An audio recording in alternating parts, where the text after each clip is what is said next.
Hello. Good afternoon, everybody. Thank you very much for coming. Before I went back to last week to London, I warned everybody about the danger of false optimism and not to allow ourselves to think that progress that we need is going to be easy. And having spoken today to the Secretary General and met negotiating teams and the heads of delegations here at COP, it's clear that after a surge of really positive, game-changing announcements last week on methane, on finance, on forests in particular, we're now firmly in the hard yards, the nuts and bolts of international climate diplomacy. And the negotiations are getting tough. And with just a few days left, there is still a huge amount to do. We've made a difference, we hope, for our planet and for our people. We've moved the ball a long way down the pitch, but we're now stuck in a bit of a rolling maul, to mix my football and my rugby metaphors. The line is in sight, but if we're going to get there, we need a determined push to get us over the line. We need to be more ambitious, and we need more credible plans for implementation. We have to bridge the gap between where we are and where we need to be if we're going to cut emissions in half by 2030. And we need to pull out all the stops if we're going to do what we came here to do, and that's keep 1.5 alive and make Paris the success that the world needs it to be. Because that 2015 agreement in Paris was a significant moment in the fight against climate change, but it was ultimately a pledge of action still to come. And it's very frustrating to see countries that have spent 6 years conspicuously patting themselves on the back for signing that promissory note in Paris, quietly edging towards default, now that vulnerable nations and future generations are demanding payment here now in Glasgow. And there's really no excuse, because we know what is at stake here. We've been hearing it all week. We heard it from the president of Palau, Siranga Whips, who told me he spent 5 days traveling 7,500 miles across 9 time zones to make sure that the voice of his people was heard. And the least we can do is pay attention when he says that if the big economies don't do more, we, and I quote, might as well bomb his islands. We heard it from Simon Coffey from the government of Tuvalu, who spoke to us not from a podium in a cozy conference room, but knee-deep in a steadily rising Pacific Ocean. And we heard it from the Prime Minister Mia Mottley of Barbados, who so moved us on the opening ceremony when she warned that we are digging our own graves, and asked, when are the leaders finally going to lead? And so I say to my fellow leaders, if you stood and applauded her then, you cannot now sit on your hands as the world asks you to act, because the world knows what a mess our planet is in. The world has heard leaders from every country, continent, stand here and acknowledge the need for action, and the world will find it absolutely incomprehensible if we fail to deliver that, and the backlash from people will be immense, and it will be long-lasting. And frankly, we will deserve their criticism and their opprobrium, because we know what needs to be done, and we all agree what needs to be done. We just need the courage actually to get on and do it. So now is the time for everyone to come together and show the determination needed to power on through the blockages, to look at the science with dispassionate eyes and think about how we can compromise, how we can be flexible to meet the needs of the planet. And for world leaders who are now back in their capitals, to pick up the phone to their teams here and give them the negotiating margin, give them the space they need in which to maneuver and get this done. Here in Glasgow, the world is closer than it has ever been to signalling the beginning of the end of anthropogenic climate change. And it's the greatest gift we can possibly bestow on our children and our grandchildren and generations unborn. And it's now within reach. At Cop26, in these final days, we just need to reach out together and grasp it. And so my question to my fellow world leaders this afternoon, as we enter the last hours of COP, is will you help us do that? Will you help us grasp that opportunity, or will you stand in the way? Thank you all very much. I'm now going to go to the UK media. It was represented, first of all, by Adam Fleming of the BBC. Thank you very much. On this conference, we've seen the draft text that was published this morning.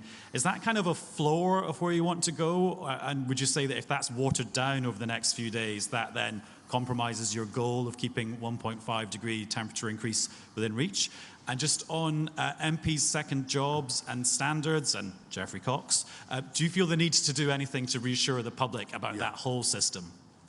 Thanks very much, Adam. So first of all, on where we are. It is crucial now that we show high ambition. That's what we're trying to do. And the opportunity is there, but the risk of failure if we fail to deliver an ambitious COP26 here in Glasgow is also colossal.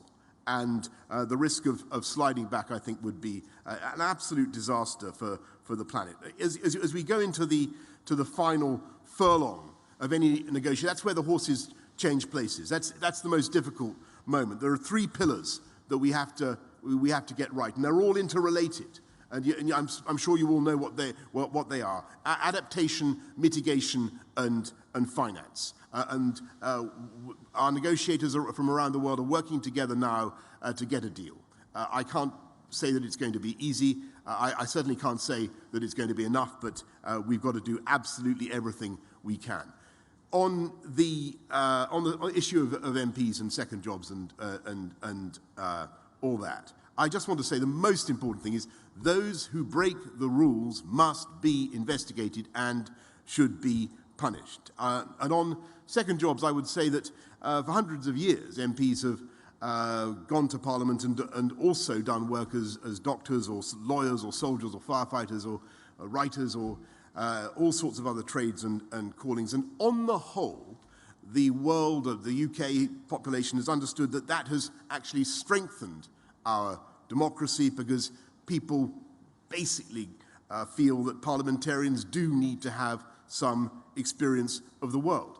But if that system is going to continue today, then it is crucial that MPs follow the rules. And the rules say two crucial things. You must put your job as an MP first, and you must devote yourself primarily and above all to your constituents and the people who send you to Westminster, to Parliament. And they also say that you should not use your position as an MP to lobby or otherwise intervene on behalf of any outside commercial interests. And it's not just you have to register those interests, you can't lobby or make representations while an MP on behalf of those interests. And those are the rules, and they must be enforced, and those who don't obey them should, of course, face sanctions. Let's go to Robert Pesson, ITV.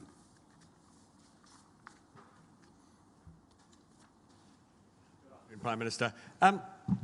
The UN's own environment expert said last night that countries have promised only half the cuts in greenhouse gases needed by 2030 to keep global warming to 1.5 degrees. As of now, you have failed to keep 1.5 alive. What can you do in these remaining days to rescue it? And just to go back to the issue of Owen Paterson and indeed, as you say, to Cox. The Speaker has said that your actions in ordering your MPs to vote against the immediate punishment of Owen Paterson brought the Commons into disrepute. That's what he said. So do you want to use this moment to apologise? So thanks, Robert. First of all, on whether we can keep 1.5 alive, I agree with you. I think it's in the balance. We had if I had to define where we've been in the last few days, we had a surge of of activity in the first couple of days. Things moved. There was the feeling of life under the keel. We went forward. We're now finding things are tough. But that doesn't mean it's impossible. It doesn't mean that we can't keep 1.5 alive. I think with sufficient energy and commitment, and with leaders from around the world now ringing up their negotiators and asking them to move in the ways that they know they can move and should move, I still think we can achieve it. But I'm not going to pretend to you that it is by any means a done deal. And on your second point, look, there are a couple of things I would say. That the first is that anybody, as I said actually in that debate last week, anybody who breaks the rules, who engages in, the first thing I said, anybody who engages in paid advocacy in the House of Commons should be punished and should face the appropriate sanction.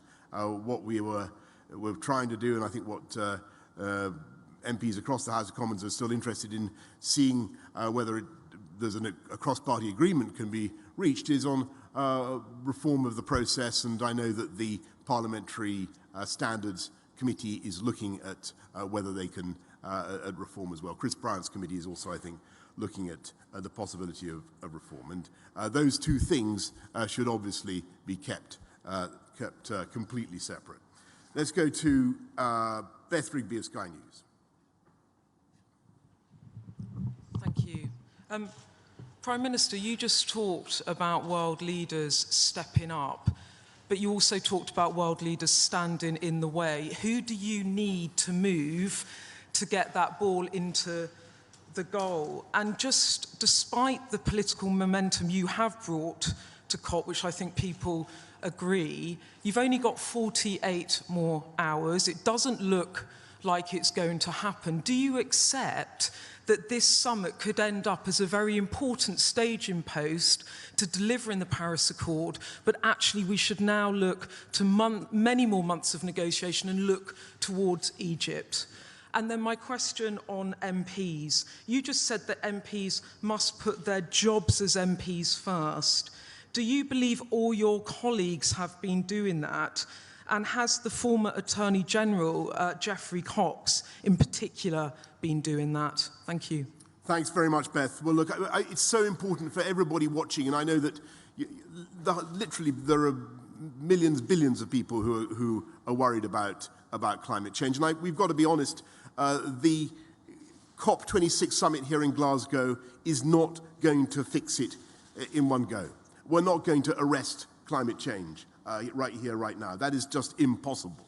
And I think everybody has got to be realistic about that. But what we can possibly do, if things go well in the remaining 48 hours, 52 hours, whatever we've got, and I don't see why we shouldn't go into extra time if we have to, but I don't want to. There is the possibility that we will come away from this with the first genuine roadmap for a solution to anthropogenic climate change that I can think of in my lifetime. And the most depressing thing about climate change has been that it doesn't really look as though it's capable of being fixed anytime soon. I think what you could have is some of the types of solutions that the world needs to adopt to do it, and what we're going to need to do, and you're right to mention Egypt, we're going to need to make sure that we keep coming back to this and we keep holding nations and governments to account, and of course corporations as well and businesses as well. On your other question about particular members of Parliament, I just want to say I don't want to comment on individual cases. It wouldn't be right for me to do that. It wouldn't be appropriate. But I want to repeat how strongly I feel that those who do break the rules, those who are not putting the interests of their constituents first, which is all of our duty as MPs, they should face appropriate sanctions and punishment. Thanks, Beth. Emma Gatton of The Telegraph.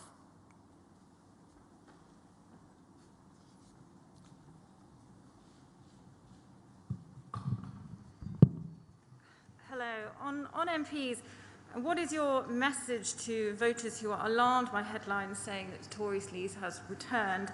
And just again, do you want to say sorry for the way that you handled the Owen Paterson case? And on the COP, do you have messages for specific countries? We've heard calls for the US needing to step up on financing, which is a huge issue at the moment. You spoke to Saudi Arabia this morning. They've also been accused of blocking talks. China has not come forward with enough at this COP.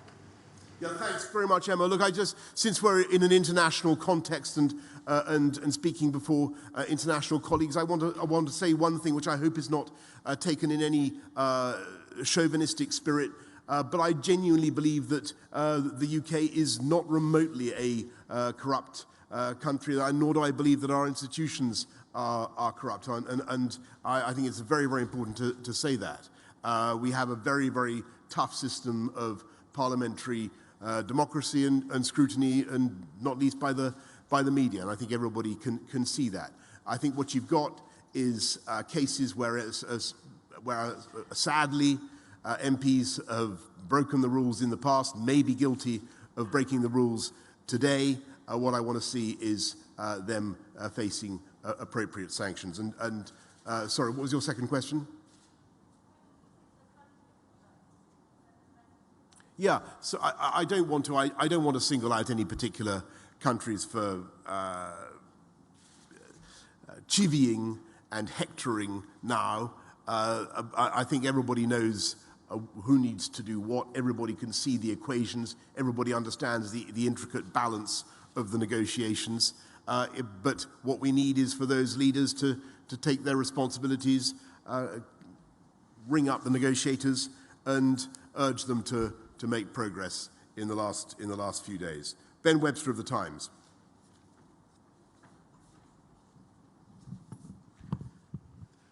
Tomorrow, Denmark and Costa Rica are going to launch here at Cop26, the Beyond Oil and Gas Alliance, with the quite modest aim of phasing out oil and gas over the next 30 years.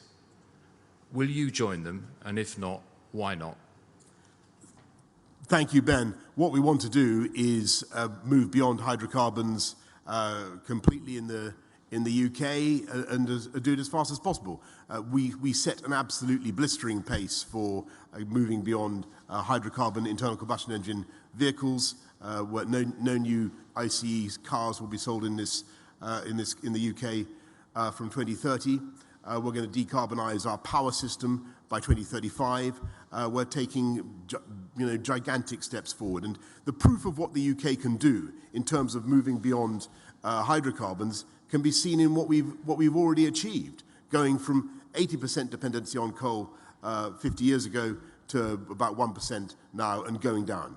And going down to zero. So that's what we can do. We'll look at what Denmark and Costa Rica are proposing, and I would certainly encourage everybody to move beyond coal and move beyond hydrocarbons. And I think one of the most important developments of the summit, as I said to you, I think if you were here for the press conference on Tuesday, was the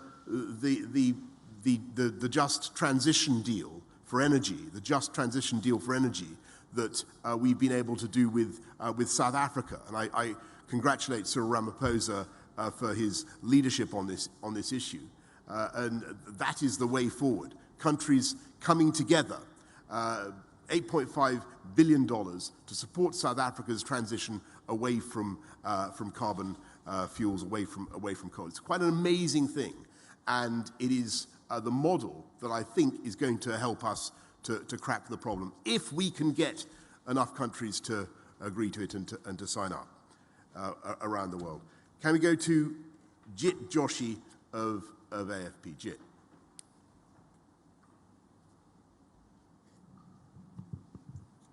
Thank you, Prime Minister.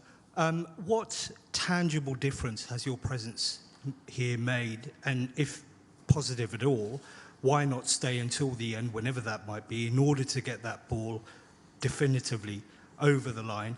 And secondly, are you confident that your own actions, both as an MP and as a minister, are entirely above reproach and would pass muster in any standards investigation that might come up?